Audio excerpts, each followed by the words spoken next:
आज की क्लास में हम एक नया चैप्टर स्टार्ट करेंगे। हम मॉनसून के बारे में डिस्कस करेंगे और मॉनसून जो है ये बहुत प्रमुख रूप से भारत की जलवायु को प्रभावित करता है। अब ये मॉनसून वास्तव में कहते किसको हैं वो समझिए। तो देखिए, मॉनसून जो है ये अरबी भाषा के एक शब्द से इस मॉनसून शब्द की उत्पत्ति हुई है, ओरिजिन हुआ है।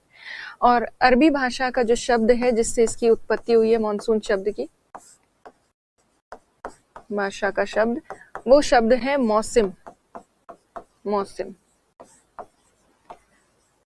तो अरबी भाषा का जो मौसम शब्द है उससे इसकी उत्पत्ति हुई है। और वास्तव में ये अरेबियन वर्ड जो मौसम है इसका मतलब होता है सीजन या ऋतु।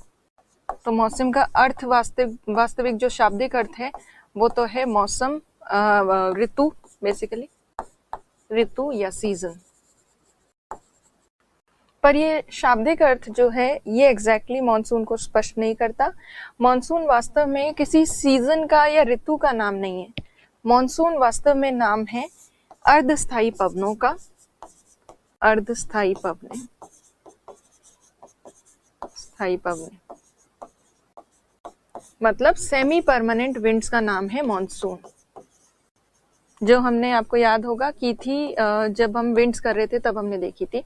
तो मॉनसून वास्तव में सेमी परमानेंट विंड्स होती हैं और ये सेमी परमानेंट विंड्स जो हैं अर्धस्थायी पवनें, ये हर 6 महीने में अपनी दिशा में परिवर्तन करती है। एवरी 6 मंथ में इनकी जो डायरेक्शन होती है वो बिल्कुल रिवर्स हो जाती है। तो सीजनल रिवर्सल देखने को मिलता है मॉनसून विंड्स की डायरेक्शन में, सीजनल रिवर्सल।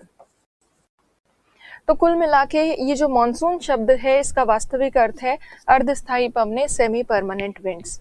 और वैसे ये शब्द जो है उसकी उत्पत्ति अरबी भाषा के शब्द मौसम से हुई है जिसका अर्थ ऋतु होता है।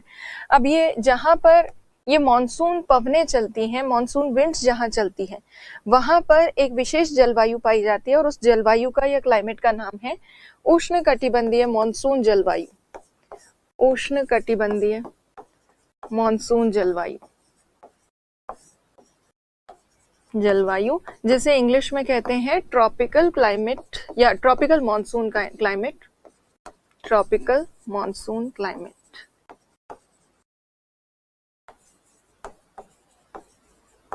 Tropical monsoon climate. तो देखिए, ट्रॉपिकल मॉनसून क्लाइमेट जो होता है इसकी कुछ विशेषताएं हैं। ये उष्णकटिबंधीय मॉनसून जलवायु वाला जो क्षेत्र होता है, यहाँ एक तो ऋतु के आधार पर पवनों की दिशा में परिवर्तन होता है, मतलब सीजनल रिवर्सल ऑफ विंड्स होता है। ये इसका एक की फीचर है या विशेषता है इस जलवायु की, मतलब ऋतुवत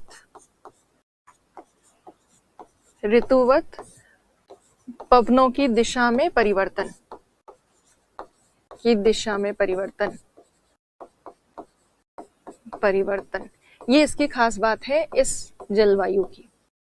अब ऋतुवत परिवर्तन तो होता है, उसके साथ साथ दूसरी इस क्लाइमेट की जो विशेषता है वो ये है कि अधिकतम जो वर्षा प्राप्त होती है, अधिकतम वार्षिक वर्षा, बेसिकली अधिकतम वार्षिक वर्षा, और अधिकतम वार्षिक वर्षा का मतलब है लगभग 80% वार्षिक वर्षा, 80% जो रेनफॉल है, एनुअल रेनफॉल, वो रिसीव होती है ग्रीष्म ऋतु में या समर सीजन में।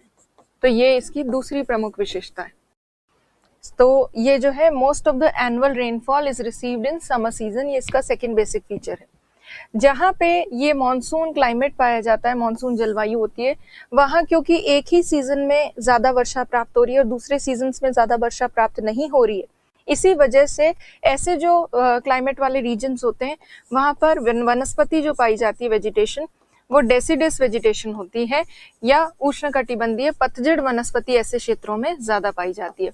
पतझड़ इस वजह से क्योंकि एक ऋतु में शुष्कता ज्यादा देखने को मिलती है, एक ही सीजन में वर्षा प्राप्त हो रही है, पानी पूरे साल भर प्राप्त नहीं हो रहा, इसीलिए पेड़ पौधों को पत्ते अपने गिराने पड़ते हैं एक पर्टिकुलर सीजन में। इसीलिए पतझड़ वनस्पति इस तरह की जलवायु जो है उसकी खास बात है। अब जो ये मॉनसून जलवायु में गर्मियों में जो वर्षा हो रही है, अब ये वर्षा अधिकतम कौन कौन से क्षेत्रों में होती है या कौन से रीजन्स में ये क्लाइमेट पाया जाता है। तो अगर इस क्लाइमेट की जलवायु की बात करें तो वर्ल्ड में ट्रू जो मॉनसून है, सही रूप से जो मॉनसून जलवायु है, वो मेनली देखने को मिलती है हमें दक्षिण एशिया में, south Asia, south east Asia में भी, दक्षिण पूर्वी एशिया में भी ये जलवायु है और उत्तरी ऑस्ट्रेलिया में भी ये जलवायु पाई जाती है। तो मेनली इन क्षेत्रों में वर्ल्ड के आपको मॉनसून क्लाइमेट देखने को मिलेगा और बाकी जितने भी क्षेत्र हैं विश्व के, वहां पे पूर्ण रूप से स्पष्ट मॉनसून की वर्षा या स्पष्ट मॉनसून की जलवायु देखने को नहीं मिलती है। स्पष्ट मॉनसून की जलवायु केवल इन्हीं 3 क्षेत्रों में देखने को मिलती है वर्ल्ड में। तो ये विशेषता है मॉनसून जलवायु की। अब मॉनसून जलवायु या मॉनसून जो है उसको समझने के लिए कई सारे वैज्ञानिकों ने बहुत सारे सिद्धांत दिए हैं, बहुत अध्ययन हुआ है और इतने अध्ययनों के बाद भी वर्तमान स्थिति ये है कि रोज नई थ्योरीज जो हैं वो आती है या रोज नई कई स्टडीज जो है साइंटिस्ट की वो सामने आती हैं। तो कुल मिला के मॉनसून एक बहुत जटिल परिघटना है, एक कॉम्प्लेक्स फिनोमेना है जिसको आज तक साइंटिस्ट जो है कंप्लीटली 100% नहीं समझ पाए हैं और इसीलिए वैज्ञानिक अभी भी उसकी खोज में लगे हुए हैं या उसके बारे में जानकारी लेने में जुटे हुए हैं। तो मॉनसून की उत्पत्ति और उसको प्रभावित करने वाले जो कारक हैं, ओरिजिन ऑफ मॉनसून और उससे रिलेटेड जो फैक्टर्स हैं जो मॉनसून को इन्फ्लुएंस करते हैं, उनसे रिलेटेड काफी सारी थ्योरीज अब तक साइंटिस्ट ने दी है और आगे भी कई सारी थ्योरीज चलती रहेंगी। करंट में भी कई सारी चीजें न्यूज में आती रहती हैं कि मॉनसून को ये भी प्रभावित करता है, वो भी प्रभावित करता है, तो रोज कोई ना कोई नई चीज आती है।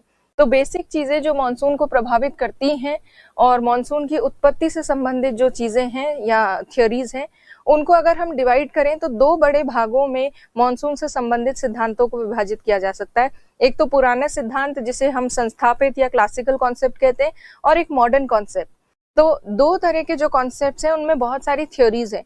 उन थ्योरीज को हमें पढ़ना जरूरी है ताकि आप मॉनसून को थोड़ा बेसिक समझ पाएं। तो देखिए, मॉनसून जो है उससे संबंधित बहुत सारे सिद्धांत हैं जिन्हें 2 बड़े ग्रुप्स में बांटा गया है। एक तो है क्लासिकल कॉन्सेप्ट जिसे चिर सम्मत परिकल्पना या संस्थापित परिकल्पना कहते हैं। दूसरा जो कॉन्सेप्ट है वो है आधुनिक परिकल्पना, मॉडर्न कॉन्सेप्ट। और ये जो है क्लासिकल कॉन्सेप्ट ये सबसे पहले दिया गया था, सबसे पुराना कॉन्सेप्ट है और माना कि जो चीज पुरानी होती है उस समय कोई साइंटिफिक डेवलपमेंट या इंस्ट्रूमेंट्स वगैरह, टेक्नोलॉजी इतनी ज्यादा डेवलप नहीं थी। इसी वजह से ये जो क्लासिकल कॉन्सेप्ट है इसमें कई सारी कमियां थी और उन्हीं कमियों को सुधारने के लिए नए थ्योरीज, नए सिद्धांत दिए गए मॉडर्न कॉन्सेप्ट के अंतर्गत। अभी एट प्रेजेंट भी जो नई थ्योरीज आती हैं, नई सिद्धांत वगैरह इंट्रोड्यूस होते हैं, वो मेनली इंट्रोड्यूस होते हैं कौन से कॉन्सेप्ट के अंतर्गत? मॉडर्न कॉन्सेप्ट के अंतर्गत। तो मॉडर्न कॉन्सेप्ट में बहुत सारी थ्योरीज हैं और आगे चलकर भी कई थ्योरीज हो सकता है इसमें और एड ऑन हो जाए, पर क्लासिकल कॉन्सेप्ट में एक ही बेसिक थ्योरी है जो हमें पढ़नी है। अब कौन सी थ्योरीज हम पढ़ेंगे वो देखिए। तो एक तो क्लासिकल कॉन्सेप्ट में हम पढ़ने वाले हैं थर्मल थ्योरी या ऊष्मीय सिद्धांत, जो है एडमंड हेली का।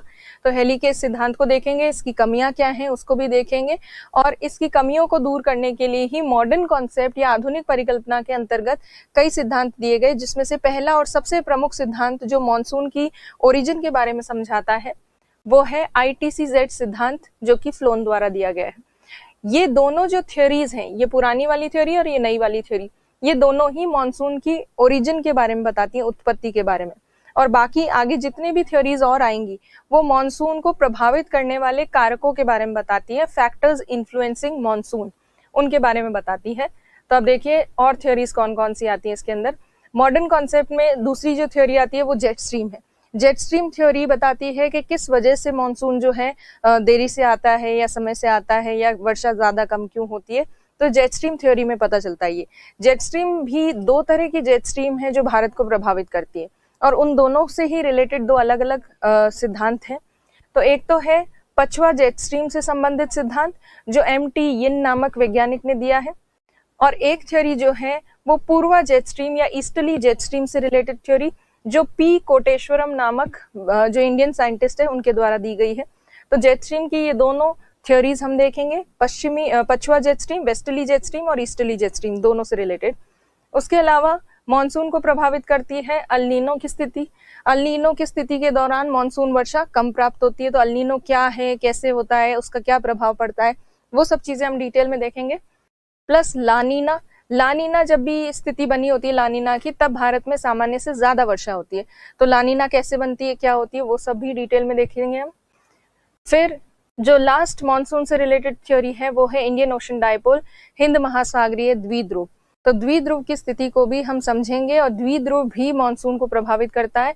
और द्विध्रुव जब भारत के पक्ष में होता है, डायपोल जब इंडिया के फेवर में होता है, तब ज्यादा बारिश होती है इंडिया में, अदरवाइज इंडिया में थोड़ी बारिश कम होती है।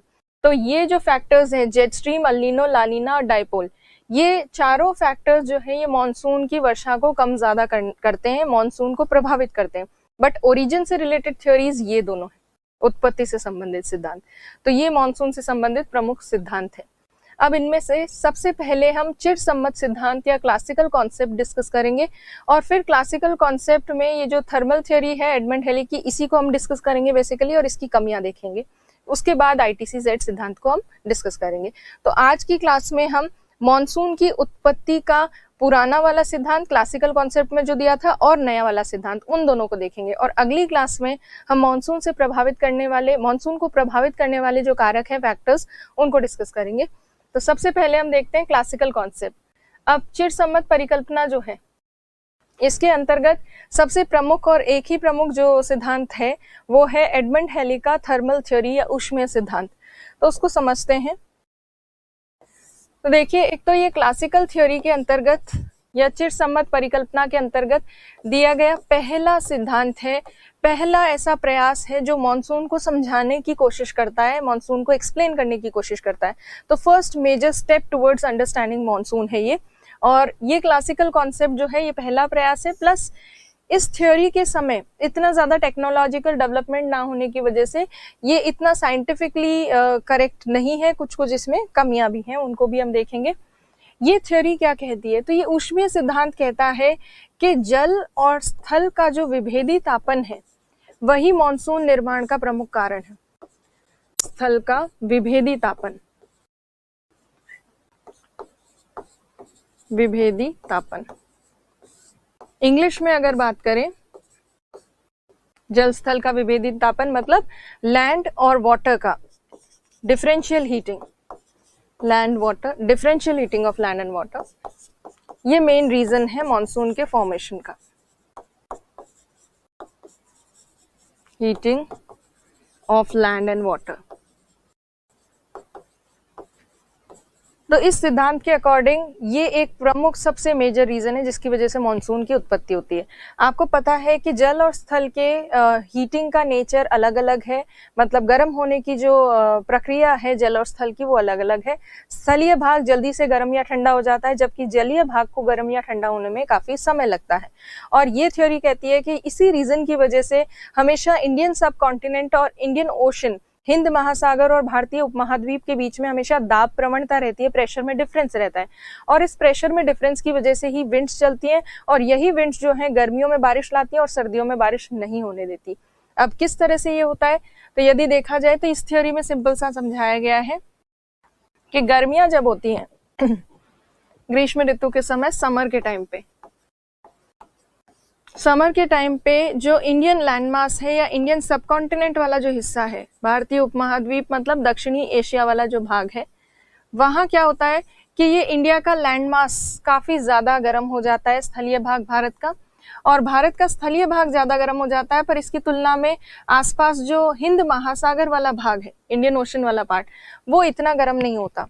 तो गर्मियों में समर के टाइम पर इंडिया का लैंडमास गर्म होता है, जिसकी वजह से यहाँ बनता है लो प्रेशर, और आसपास जो सागर क्षेत्र है इंडियन ओशन वाला, अरेबियन सी और बे ऑफ बंगाल वाला पार्ट, ये इतना ज्यादा पानी जल्दी से गर्म नहीं होता गर्मी में, और इसलिए पानी में या जलीय क्षेत्र में बनता है हाई प्रेशर। और जब जलीय क्षेत्र में हाई प्रेशर बनता है तो विंड्स अक्सर चलती हैं हाई प्रेशर से लो प्रेशर की तरफ। तो ये हाई प्रेशर बना, यहाँ लो प्रेशर बना, विंड्स चलने लग गई हाई प्रेशर से लो प्रेशर की तरफ। तो इसलिए गर्मियों के दौरान जो पवनें चलती हैं वो होती हैं दक्षिण पश्चिम मॉनसून पवनें, south west monsoon winds, south west monsoon winds. और ये दक्षिण पश्चिम मॉनसून पवनें जो हैं, ये पवनें जल से स्थल की तरफ आ रही हैं, वाटर से लैंड की तरफ आ रही हैं, इसलिए ये भारत में आर्द्रता लेकर आती हैं, और आर्द्रता युक्त या फिर मॉइस्चर लैडन जो ये विंड है, पानी लेकर आ रही है। इसी वजह से इन आर्द्रता युक्त पवनों के कारण गर्मियों में भारत में वर्षा होती है। तो इसीलिए समर में रेनफॉल इंडिया में रिसीव होती है। क्योंकि ये प्रेशर डिफरेंशियल बना होता है इंडियन ओशन और इंडियन सब कॉन्टिनेंट की वजह से। तो ऐसा ये थ्योरी कहती है कि इस वजह से बारिश होती है। ठीक है, समझ में आता है कि गर्मियों में बारिश हो रही है। अब सर्दियों में क्या होता है, तो सर्दियों में बिल्कुल इसकी विपरीत स्थिति बताई गई है। सर्दियों में बताया गया है कि इंडिया का जो लैंडमास है या भारतीय उपमहाद्वीप जिसको कहते हैं, इंडिया का लैंडमास, यहाँ पर सर्दियों में विंटर के टाइम पे क्या होता है कि लैंड रीजन जो है वो जल्दी से ठंडा हो जाता है, जबकि पानी इतना जल्दी ठंडा नहीं होता। जब स्थलीय भाग जल्दी से ठंडा होता है तो स्थलीय भाग पर यहाँ बनता है हाई प्रेशर, और इसकी तुलना में जो आसपास जलीय भाग है, वाटर बॉडी, वो इतना जल्दी ठंडा नहीं होती। इसीलिए वाटर रीजन में, मतलब इंडियन ओशन वाले पार्ट में बना होता है लो प्रेशर। तो भारतीय उपमहाद्वीप बहुत ठंडा है, इसलिए हाई प्रेशर है वहां पर। तो इंडियन सबकॉन्टिनेंट से आती है विंड्स हाई प्रेशर से लो प्रेशर की तरफ, मतलब वाटर से लैंड की तरफ।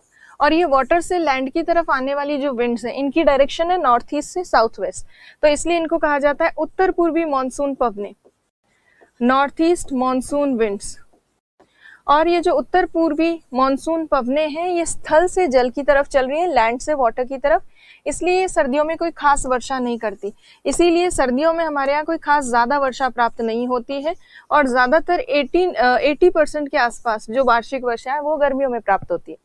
ये थ्योरी ये भी बताती है कि जो नॉर्थ ईस्ट मानसून विंड्स हैं, उत्तर पूर्वी मानसून पवने, इनकी एक शाखा बंगाल की खाड़ी से जब गुजरती है, बे ऑफ बंगाल से जब क्रॉस करती है, तो ये जो ब्रांच है बंगाल की खाड़ी से मॉइस्चर पिक करती है, बे ऑफ बंगाल से मॉइस्चर लेती है, जलवाष्प लेती है, और कोरोमंडल तट पे थोड़ी बहुत वर्षा करती है।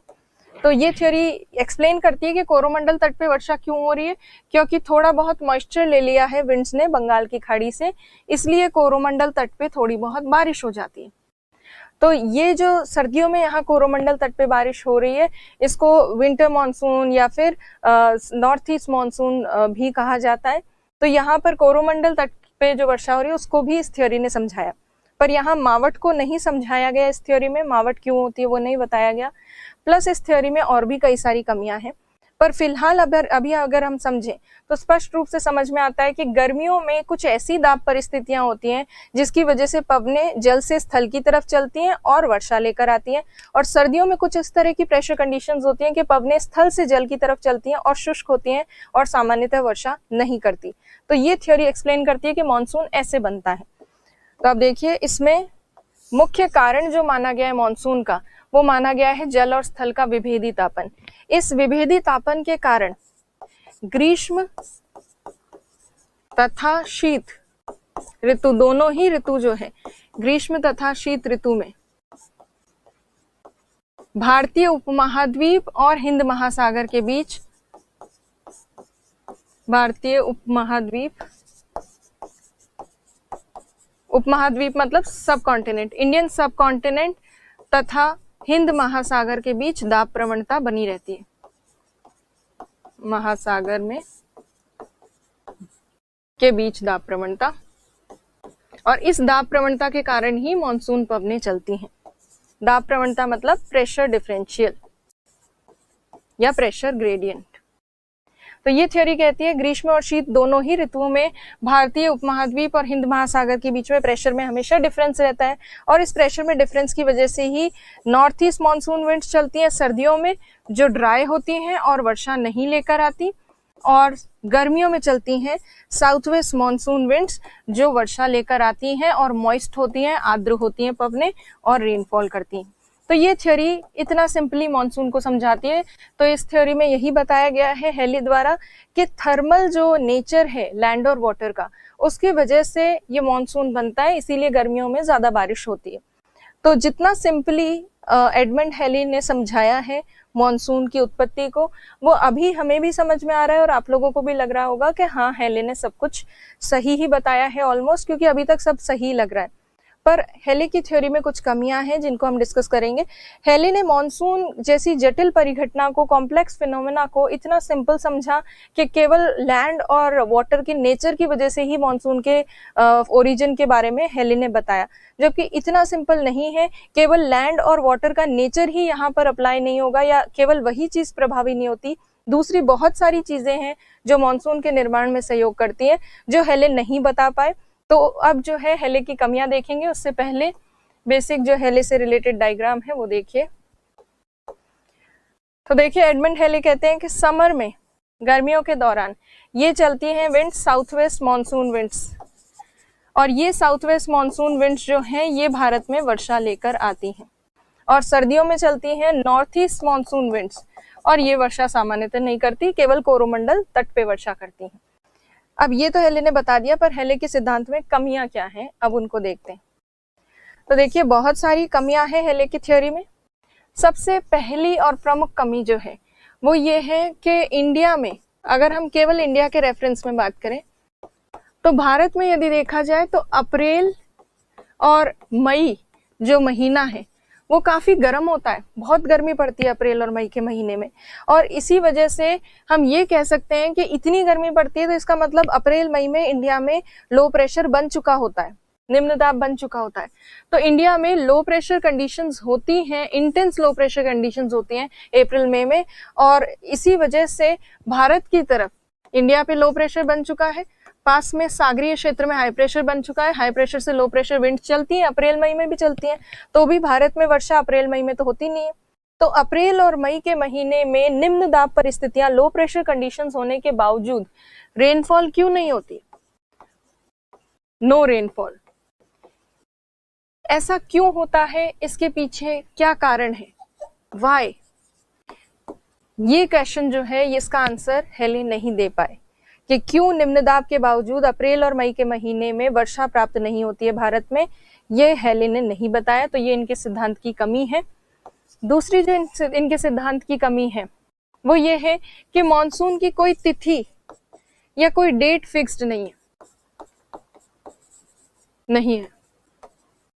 तो मॉनसून के आगमन की कोई तिथि निर्धारित नहीं है, और इसी वजह से कभी कभी कई बार तो मॉनसून, कुछ वर्षों में तो मॉनसून समय से पहले प्रारंभ हो जाता है, बारिश समय से पहले चालू हो जाती है, कुछ महीनों में बहुत डिले हो जाता है, बहुत टाइम बाद वर्षा शुरू होती है। तो ये वेरिएशन क्यों है? कई बार तो मई के एंडिंग में या जून जो है, जून के महीने के बिगिनिंग में ही रेनफॉल शुरू हो जाता है, रेनी सीजन, और कई बार पूरा जून निकल जाता है और जुलाई में के आसपास वर्षा शुरू होती है। तो कोई डेट फिक्स्ड क्यों नहीं है? ये मॉनसून की जो वर्षा है कभी जल्दी प्रारंभ होती है, कभी देर से प्रारंभ होती है, ऐसा क्यों है? इसका आंसर भी हेले के पास नहीं था।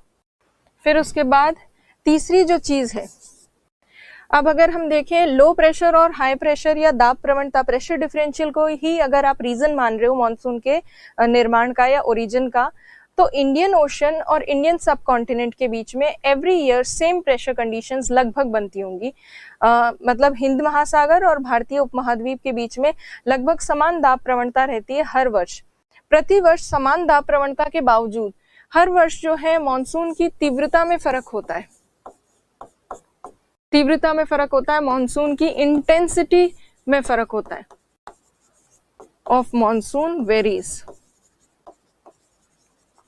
Varies every year. मतलब मॉनसून की वर्षा हर बार अलग अलग होती है, कभी ज्यादा बारिश प्राप्त होती है किसी वर्ष बहुत कम वर्षा प्राप्त होती है। तो ऐसा क्यों होता है कि कभी ज्यादा बारिश हो रही है, कभी कम बारिश हो रही है, जबकि प्रेशर डिफरेंशियल तो हमेशा सेम ही रहता है, हर साल सेम ही होता है। तो प्रति वर्ष दाब प्रवणता समान होने के बावजूद भी तीव्रता जो है मॉनसून की वो हर वर्ष अलग अलग होती है। दाब प्रवणता लगभग समान, फिर भी तीव्रता अलग, तीव्रता मॉनसून की अलग,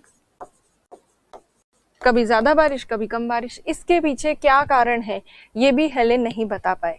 तो हेले के सिद्धांत की प्रमुख कमियां जो हैं वो ये हैं कि हेले का सिद्धांत बहुत सी चीजों को या बहुत सी परिघटनाओं को समझाने में असक्षम रहा, जैसे कि अप्रैल और मई के महीने में भारत में निम्न दाब परिस्थिति के बावजूद वर्षा क्यों नहीं प्राप्त होती, तथा मॉनसून की कोई तिथि निर्धारित क्यों नहीं है, और हर साल मॉनसून की तीव्रता में अंतर क्यों देखने को मिलता है, जबकि लगभग समान दाब प्रवणता भारतीय उपमहाद्वीप और हिंद महासागर के बीच में प्रति वर्ष रहती है। तो ये सारी कमियां और इन सब क्वेश्चंस के जवाब ढूंढने के लिए कई सारी नई थ्योरीज आई, नए सिद्धांत दिए गए, और उनमें से जो भी जितने भी सिद्धांत आगे आए हैं वो सारे सिद्धांत कॉन्सेप्ट जो हैं वो किस में डाले गए, मॉडर्न कॉन्सेप्ट में, आधुनिक परिकल्पना में। और आधुनिक परिकल्पना जो है उसकी शुरुआत हुई एक प्रमुख थ्योरी से जिसको अभी हम डिस्कस करेंगे। तो देखिए आधुनिक परिकल्पना, ये आधुनिक परिकल्पना जो है ये स्टार्ट होती है ITCZ थ्योरी से। तो मॉडर्न कॉन्सेप्ट में ओरिजिन से रिलेटेड, मॉनसून के ओरिजिन से रिलेटेड, मतलब मॉनसून की उत्पत्ति को समझाने वाला एक प्रमुख सिद्धांत जो है वो है ITCZ सिद्धांत। इसे एयर मास थ्योरी भी कहा जाता है कई बार। तो ये जो है ITCZ सिद्धांत या ITCZ थ्योरी, ये फ्लोन नामक एक वैज्ञानिक ने दी थी 1950 के दशक में, डिकेड में। और 1950 के दशक में जो फ्लोन ने ये बताया कि हेले ने जो बताया कि दाब प्रवणता होती है और वो सब, वो बहुत एक सिंप्लीफाइड वर्जन था मॉनसून को समझाने का, बहुत सरल करके मॉनसून को समझाने का प्रयास किया, जबकि मॉनसून एक जटिल परिघटना है जो केवल इस दाब प्रवणता की वजह से ही नहीं बन रही है, स्थल और जल के प्रकृति के कारण ही नहीं बन रही है। वैश्विक स्तर पर जो वायुमंडलीय परिसंचरण है, एटमॉस्फेरिक सर्कुलेशन जो है, वो भी बड़े स्तर पर मॉनसून को प्रभावित करता है, ऐसा फ्लोन का मानना था। तो फ्लोन के अनुसार मॉनसून की उत्पत्ति जो है या मॉनसून का जो ओरिजिन होता है उसके पीछे रीजन या प्रमुख कारण है दाब पेटियों का विस्थापन। दाब पेटियों का विस्थापन ये प्रमुख कारण है, और ये कारण जो है ये सही भी माना जाता है। और अभी मॉनसून की उत्पत्ति से संबंधित यही सबसे प्रमुख सिद्धांत है, विस्थापन, मतलब शिफ्टिंग ऑफ प्रेशर बेल्ट्स। ये एक मेजर रीजन है ऑफ प्रेशर बेल्ट्स मॉनसून के ओरिजिन से रिलेटेड।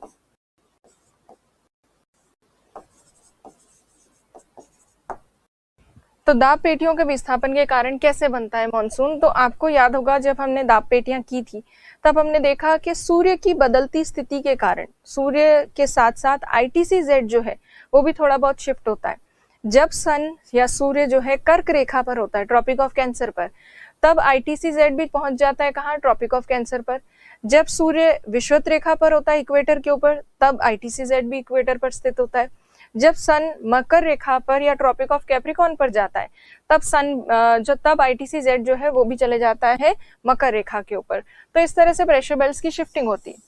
तो समर और विंटर की बेसिक शिफ्टिंग अगर देखें, जैसे हम जून के महीने की शिफ्टिंग देख लेते हैं और हम दिसंबर के महीने की शिफ्टिंग देख लेते हैं, ज्यादा बड़ा हो गया, दिसंबर के महीने की शिफ्टिंग देख लेते हैं।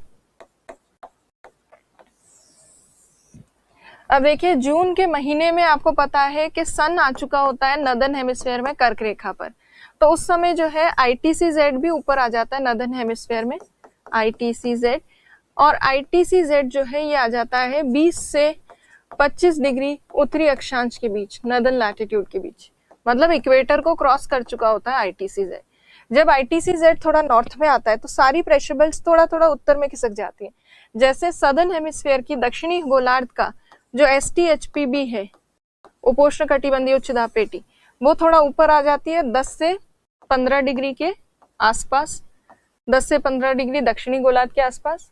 और TLPB जो है, टेम्परेट लो प्रेशर बेल्ट, जो जनरली 60 डिग्री के आसपास होती है, 60 डिग्री के आसपास, वो 40 से 45 डिग्री के आसपास आ जाती है साउथ में। और पोलर हाई प्रेशर बेल्ट थोड़ी सी एक्सपैंड हो जाती है, ये हम पहले देख चुके हैं। इसी तरह से उत्तरी गोलार्ध की जो है STHPB वो और थोड़ा नॉर्थ में शिफ्ट हो जाती है। जो STHPB नदर्न हेमिस्फीयर में जनरली 30 डिग्री के आसपास रहती थी, वो STHPB अब ऊपर जाके 40 से 45 डिग्री के पास चले गई। STHPB वो 40 से 45 के पास चली जाती है। और फिर TLPB जो है वो 70 के आसपास और ऊपर चली जाती है, TLPB। और पोलर हाई प्रेशर बेल्ट जो है वो थोड़ी सी श्रिंक हो जाती है। तो कहने का सिंपल सा मतलब ये है कि जब ITCZ शिफ्ट होता है नदर्न हेमिस्फीयर में, उत्तरी गोलार्ध में, तो सारी प्रेशर बेल्ट्स थोड़ा थोड़ा उत्तर में शिफ्ट हो जाती हैं। इसी तरह से जब सूर्य स्थित होता है मकर रेखा के ऊपर, ट्रॉपिक ऑफ कैप्रिकॉर्न के ऊपर, उस समय सारी प्रेशर बेल्ट्स थोड़ा थोड़ा साउथ में शिफ्ट होती हैं और ITCZ चला जाता है दक्षिणी गोलार्ध में, सदर्न हेमिस्फीयर में 20 से 25 डिग्री के आसपास, सारी प्रेशर बेल्ट्स थोड़ा नीचे आ जाती हैं। तो ये जो है डिस्प्लेसमेंट ऑफ प्रेशर बेल्ट, इसी की वजह से मॉनसून बनता है, ऐसा फ्लोन का कहना है। अब ये कैसे होता है इसको समझते हैं। तो देखिए, इसको यदि हम समझें तो सबसे पहले जून की स्थिति देखते हैं। जून की स्थिति, जून में क्या होता है, सूर्य कर्क रेखा पर आ जाता है, ट्रॉपिक ऑफ कैंसर के ऊपर।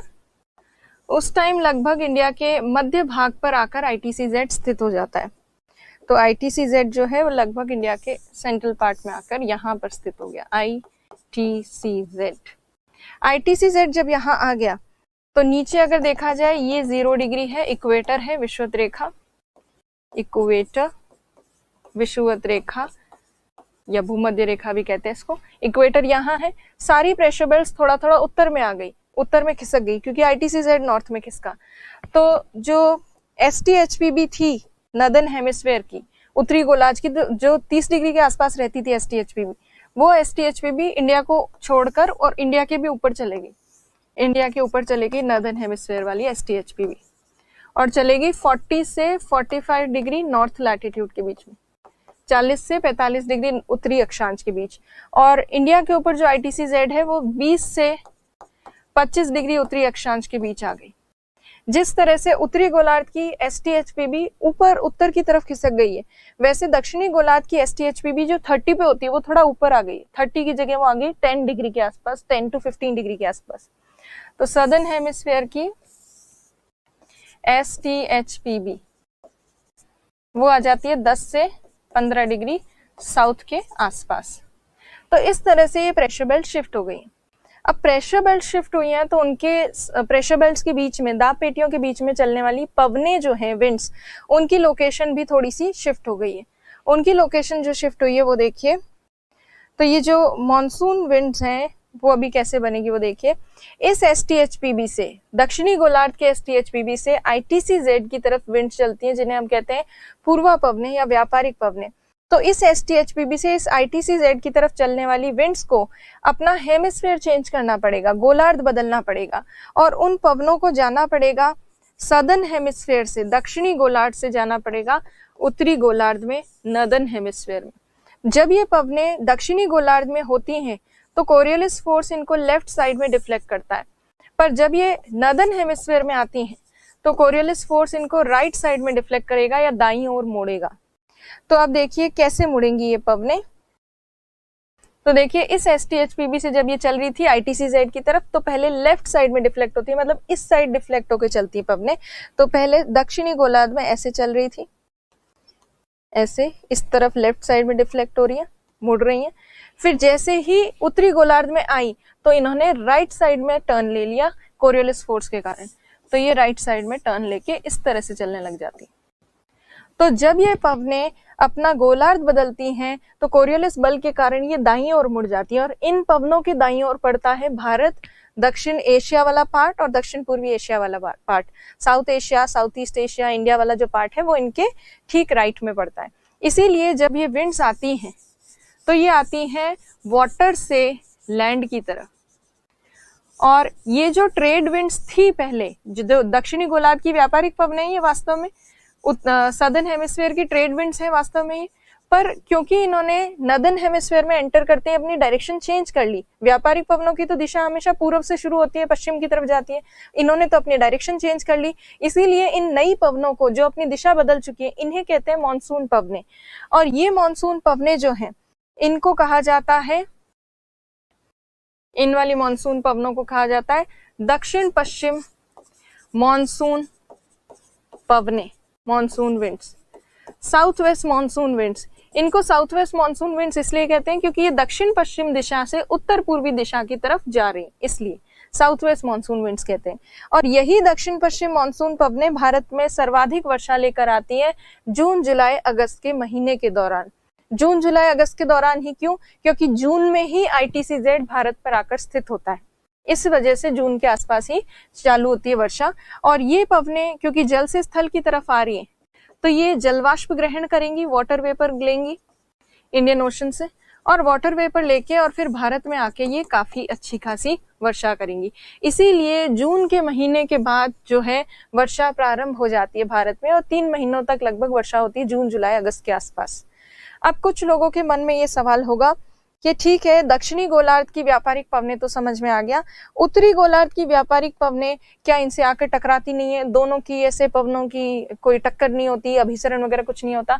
तो देखिए यहाँ पर इंडिया के उत्तरी भाग में यहाँ पर्वतीय क्षेत्र है, माउंटेन है। यहाँ पर ये पाकिस्तान का यहाँ पर सुलेमान पर्वत है, यहाँ सुलेमान, और यहाँ हिमालय पर्वत, ये हिमालय पर्वत का क्षेत्र, यहाँ उत्तर पूर्वी मानसून, ये जो पूर्वांचल वाले पर्वत हैं, इन सब पर्वतों के कारण जो पीछे STHPB है उत्तरी गोलार्ध वाली, उससे आने वाली मानसून पवनों का कोई खास इंडिया पे उस समय प्रभाव नहीं रहता है। तो ये जो है ये रोक लेती है, ये जो माउंटेन्स हैं ये रोक लेते हैं इन विंड्स को, इस वजह से इनका कोई खास प्रभाव नहीं देखने को मिलता। तो जून के समय इंडिया कौन सी पवनों के प्रभावाधीन रहता है? वो रहता है दक्षिण पश्चिम मानसून पवनों के प्रभाव के अंतर्गत। और ये पवनें इंडिया में क्या लेकर आती है? वर्षा लेकर आती है। तो गर्मियों में ऐसे बारिश होती है इंडिया में। अब सर्दियों में इंडिया में बारिश क्यों नहीं होती है? तो ये थ्योरी वो भी समझाती है। तो इस थ्योरी का ये मानना है कि दिसंबर में या सर्दियों के टाइम पे सूर्य जा चुका होता है मकर रेखा पर, ट्रॉपिक ऑफ कैप्रिकॉर्न पर।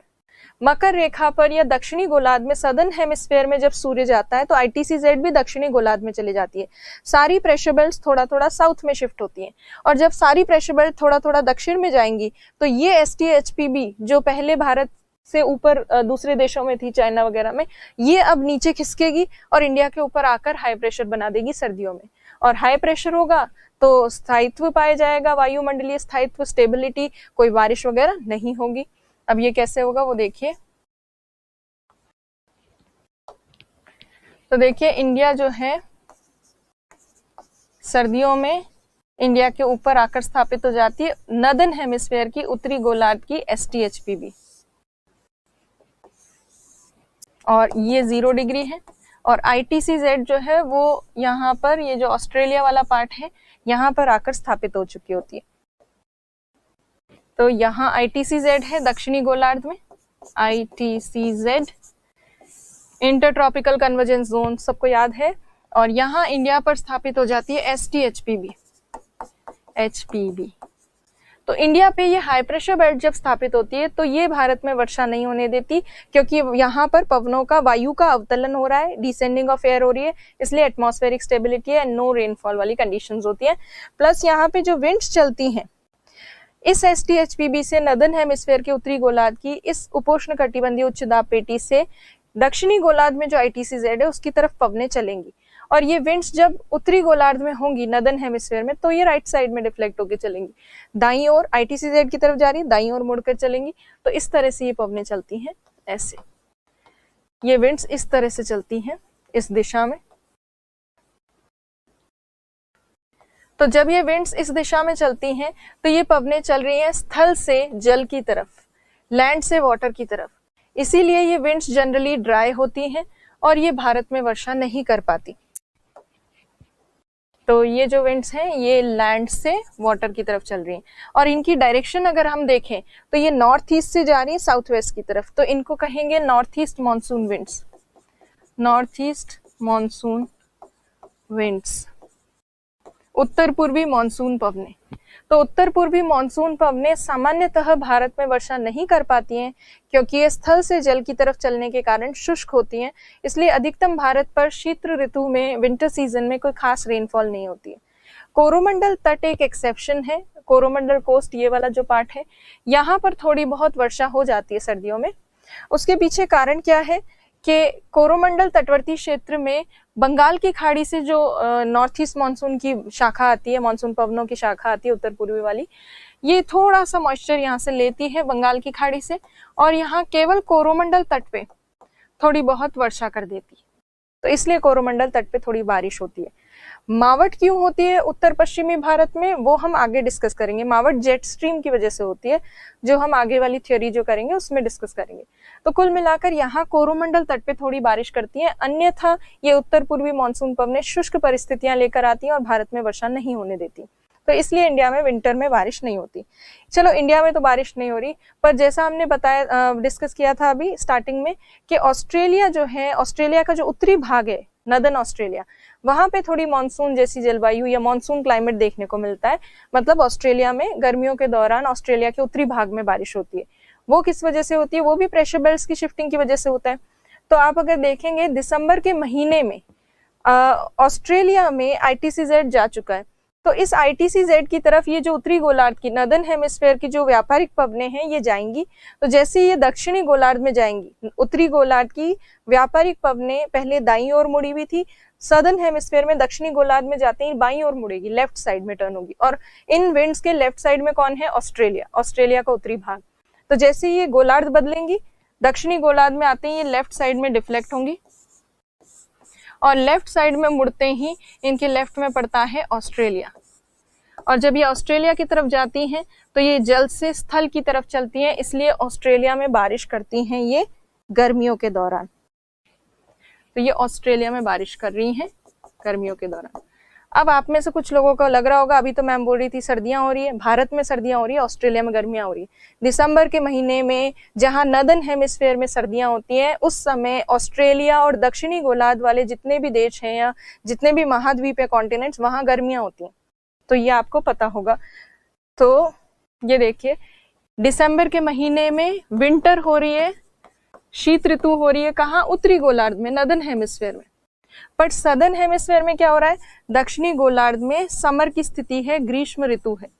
तो ऑस्ट्रेलिया में भी, उत्तरी ऑस्ट्रेलिया में भी ग्रीष्म ऋतु में ही वर्षा हो रही है। और यही मानसून जलवायु की विशेषता है कि अधिकतम वर्षा कब लेकर आती है? ग्रीष्म ऋतु में लेकर आती है। खैर ऑस्ट्रेलिया से हमें कोई लेना देना नहीं है, हमें मेनली लेना देना है इंडिया से।